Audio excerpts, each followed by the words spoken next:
नमस्कार साथियों, biography channel पर फिर से आप लोगों को और एक नए वीडियो में स्वागत है। आशा करते हैं कि आप लोग अपने जीवन में खुश होंगे, मस्त होंगे और मौज में भी होंगे। जैसा कि आप लोग जानते हैं, हमारे चैनल पर हम बॉलीवुड की बैकग्राउंड से जुड़ी हुई रियल किस्से कहानियों को आपके सामने लाते रहते हैं। बॉलीवुड के बैकग्राउंड में अनगिनत किस्से कहानियाँ छुपी हुई होती है जो कि आम जन तक नहीं पहुँच पाते हैं। हमारे चैनल पर हम कोशिश करते हैं उन्हीं किस्से कहानियों को आपके सामने लाने की।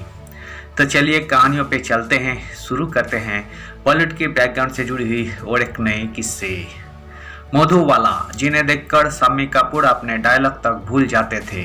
मधुबाला एक बहुत अच्छी अभिनेत्री थी, लेकिन उनके अभिनय से कहीं अधिक चर्चा उनकी खूबसूरती की होती रही है। फिल्म इंडिया के संपादक बाबूराव पटेल कहा करते थे, मधुबाला भारतीय फिल्म उद्योग की सबसे प्रतिभाशाली, बहुमुखी और सबसे सुंदर अभिनेत्री थी। उनको भारतीय फिल्म इंडस्ट्री की वीनस कहा जाता था। अपने जमाने की मशहूर अभिनेत्री बेगम पारा कहती थी, कभी कभी मुझे मधुबाला की झलक मिल जाती थी जब वो सुबह वॉक के लिए जाया करती थी। अगर आपकी नज़र उनके चेहरे पर पड़ जाती थी तो आपका दिन बन जाया करता था। निरूपा राय का मानना था कि सिर से लेकर पैरों के नाखून तक उनका शरीर पूरी तरह से परफेक्ट था, उसमें कोई भी दोष नहीं था। मीनू मुमताज कहती थी, उनकी त्वचा इतनी गोरी थी कि अगर वो पान खाती थी तो आप देख सकते थे कि लाल रंग उनके गले के नीचे जा रहा है। मधुबाला के साथ रेल का डिब्बा फिल्मों में काम करने वाले शम्मी कपूर उन्हें देखते ही अपना डायलॉग भूल बैठे थे। मशहूर पत्रकार बीके कंजड़िया ने अपनी आत्मकथा काउंटिंग माई ब्लेसिंग्स में लिखा था, उनके किसी भी फोटो ने उनकी असाधारण सुंदरता के साथ न्याय नहीं किया है। देवानंद थे मधुबाला की खिलखिलाती हुई हंसी के मुरीद। अभिनेता देवानंद को मधुबाला की खिलखिलाती हुई हंसी सबसे ज़्यादा पसंद थी, लेकिन ऐसा भी नहीं था कि उनमें कोई कमी नहीं थी। खतीजा अकबर ने मधुबाला की जीवनी द स्टोरी ऑफ मधुबाला में लिखा था, अपने पिता के प्रति उनकी निष्ठा, सही समय पर सही फैसला न लेने पाना और अत्यधिक भावुक प्रवृत्ति के उनके जीवन को जटिल बना दिया था और जिसके कोई बुरे परिणाम उन्हें झेलने पड़े थे। मधुबाला का असली नाम मुमताज जहां बेगम देहलवी था। उनका जन्म 14 फरवरी 1933 को दिल्ली में हुआ था। 9 साल की उम्र में उन्होंने अपना फिल्मी करियर शुरू किया था और उनकी पहली फिल्म थी बसंत। इस फिल्मों की शूटिंग के बाद मुमताज दिल्ली वापस चली गई। फिर देविका रानी ने फिल्म ज्वार भाटा में रोल देने के लिए मुमताज को दिल्ली से बुलवा भेजा। बाद में मुमताज ने ये रोल किया नहीं, लेकिन उनके पिता ने मुंबई में बसने का फैसला कर लिया। उन्हीं दिनों मशहूर निर्देशक केदार शर्मा ने एक फिल्म शुरू की, बेचारा भगवान, जिसमें उन्होंने अपनी पत्नी कमला चटर्जी को हीरोइन बनाया, लेकिन अचानक कमला का निधन हो गया और फिल्म रुक गई।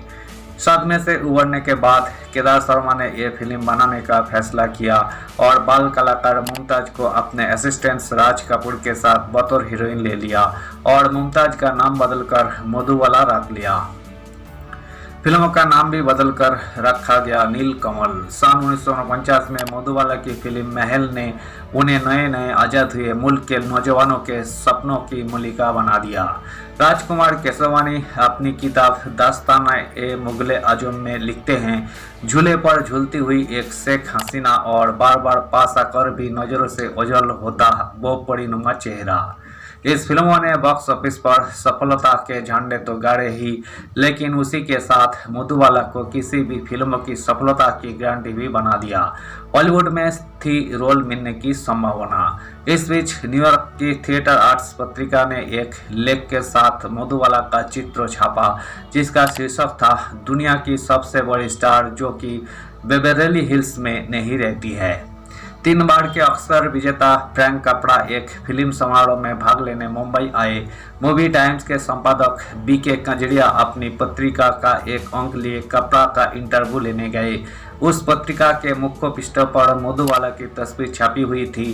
कंजड़िया अपनी आत्मकथा में लिखते हैं, कपड़ा ने पत्रिका देखते ही मुझसे पूछा, ये लड़की कौन है? क्या ये वाकई इतनी सुंदर है? क्या मैं इससे मिल सकता हूँ? मैं उसे हॉलीवुड में रोल दिलवा सकता हूँ। ताज होटल में मधुबाला के साथ एक मीटिंग तय कराई गई। कंजड़िया ने बहुत उत्साहित होकर ये बात मधुबाला के पिता अताउल्ला खां को बताई। कंजरिया ने लिखा, ये कहते हुए उनके पिता ने सारे मामले पर पानी फेर दिया कि मधुबाला को कांटे छुरी से खाना नहीं आता, इसलिए वो इस मीटिंग में नहीं जाएंगी। अगर उन्होंने मेरी बात मान ली होती तो मधुबाला को पूरी दुनिया में एक पहचान मिल गई होती। दिलीप कुमार और मधुबाला एक दूसरे से प्यार करते थे, लेकिन मधुबाला के पिता को दिलीप कुमार की परछाई तक पसंद नहीं थी। उनको उनके नाम तक से परहेज था। बी.आर. चोपड़ा की फिल्म नया दौर में दिलीप कुमार के साथ नायिका की भूमिका के लिए पहले मधुबाला को चुना गया था। मुंबई में इस फिल्मों की शूटिंग की जानी थी, लेकिन बाद में निर्माता बी.आर. चोपड़ा को लगा कि इसकी शूटिंग भोपाल में भी करना जरूरी है। खतीजा अकबर लिखते हैं, मधुबाला के पिता अताउल्ला खान ने अपनी बेटी को मुंबई के बाहर शूटिंग करने की इजाज़त देने से इनकार कर दिया। उन्हें लगा कि बम्बई से बाहर जाने पर मधुबाला और दिलीप कुमार के बीच प्यार और पड़बन चढ़ेगा, इसलिए वो इसके लिए राजी नहीं हुई। तब तक फिल्मों की 10 दिन की शूटिंग हो चुकी थी। इसके बावजूद बी.आर. चोपड़ा ने मधुबाला की जगह बैजंतीमाला को फिल्मों में ले लिया। वहीं से दिलीप कुमार और मधुबाला की जोड़ी अलग हो गई। इस मामले को बी.आर. चोपड़ा अदालत में ले गए, जिससे दिलीप कुमार और मधुबाला के बीच इतनी कड़वाहट आ गई कि दोनों के संबंध खराब हो गए। दिल में छेद होने के बावजूद कड़ी मेहनत। मधुबाला को बचपन से ही दिल की बीमारी थी। उनके दिल में छेद था। उस समय तक उस बीमारी का कोई इलाज नहीं था। बीमारी के बावजूद उन्होंने मुगले आजम फिल्मों की शूटिंग पूरी की। उनमें अपने काम के लिए गजब का समर्पण था। मुगले आजम के असिस्टेंट डायरेक्टर सुल्तान अहमद बताते हैं कि आपको याद होगा फिल्मों का पहला सीन जिसमें मधुबाला को बुत बनाकर खड़ा किया गया था। मधुबाला जड़ी के काम से लदे भारी भरकम कपड़ों के वजन के साथ वो शॉट ओके होने तक घंटों झुलसा देने वाली गर्मी के बीच बिना किसी शिकायत के खड़ी रही। फिल्मों के आखिरी सीन में मधुबाला ज्यादातर लोहे की भारी भरकम जंजीरों में जकड़ी होती है।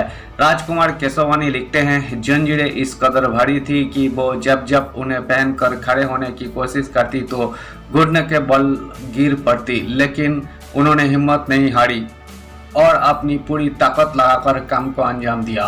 इन जंजीरों का बोझ मधुबाला के वजन से भी ज्यादा था, जिन्हें पहनकर चलना बेहद आजमाइश और तकलीफ का काम था। उनका इलाज करने वाले मुंबई के चोटी के हृदय रोग विशेषज्ञ डॉक्टर जाल वकील ने उन्हें आगाह किया था कि वो बहुत ज़्यादा मेहनत वाला काम ना करे और फिल्मों में नाच का सीन तो ना ही करे। खतीजा अकबर लिखते हैं, ये ताज्जुब की बात है कि उनके ऊपर कोई प्रतिबंध लगाने वाले उनके पिता अताउल्ला खान ने उनको कम फिल्में लेने के लिए बाध्य नहीं किया। उनके काम के बोझ को कम करने की कोशिश नहीं की गई।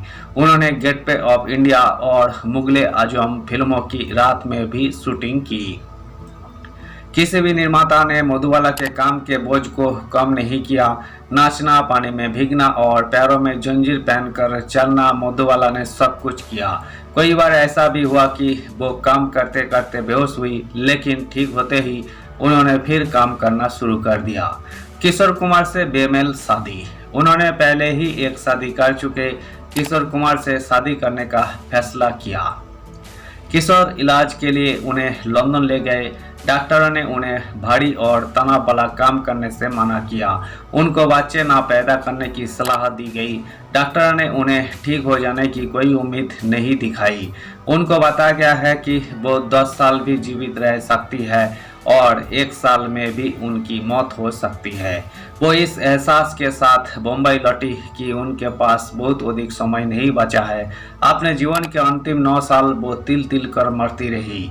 मधुबाला की बहन मधुर ने खतीजा अकबर को बताया था, लंदन से लौटते ही किशोर कुमार उन्हें हमारे घर ले आए।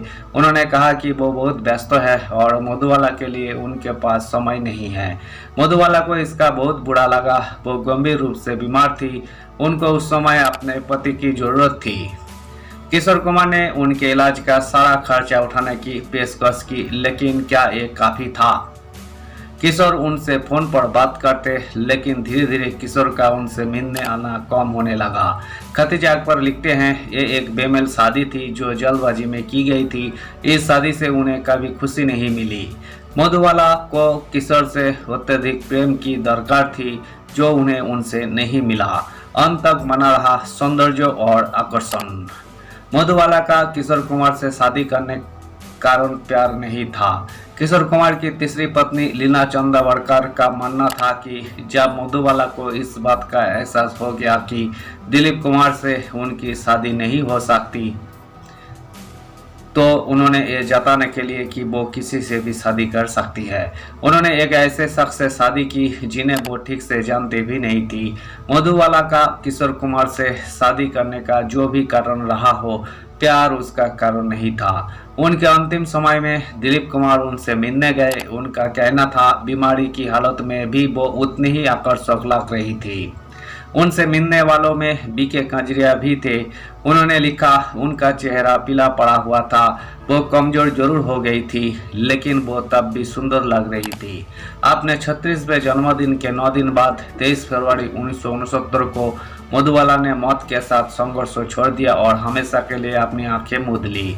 दिलीप कुमार उस समय मद्रास में गोपी फिल्मों की शूटिंग कर रहे थे। जब वो उस शाम बम्बई पहुंचे तब उन्हें मधुबाला के निधन की खबर दी गई। तब तक उनको दफनाया जा चुका था। दिलीप उन्हें अंतिम विदा देने कर्गिस्तान पहुंचे। फिर वो वहां से अपनी संवेदना व्यक्त करने मधुबाला के घर गए। धन्यवाद साथियों, इस वीडियो में हमने बॉलीवुड के मशहूर एक्ट्रेसेस, दिवंगत एक्ट्रेसेस मधुबाला के जिंदगी से जुड़ी हुई किस्से को आपके सामने रखने की कोशिश की है। उम्मीद है दोस्तों वीडियो आपको जरूर पसंद आई होगी। वीडियो पसंद आए तो लाइक कर दीजिएगा। चैनल पर नए आए हैं प्लीज एक सब्सक्राइब कर दीजिएगा। मिलते हैं नेक्स्ट वीडियो में। धन्यवाद।